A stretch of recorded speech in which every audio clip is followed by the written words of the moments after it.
Line up the template at the base of the truck and using a 3/16" drill, drill the top hole only. Use a 3/8" drill and drill the hole for the jack nut. Place the jack nut in the hole and remove the screw. Place the lock with the adapter plate on top of the jack nut and screw in the 1-inch screw and drill till it's tight against the wall. Using a level to confirm the lock is straight, drill the second hole with a 3/16" drill.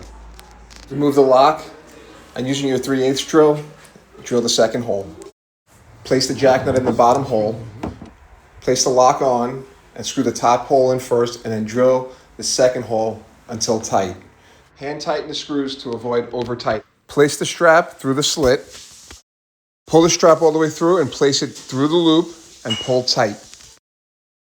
Take the end of the strap and place it through the locking mechanism and pull all the way through. Secure it by locking the lock and you're ready to go.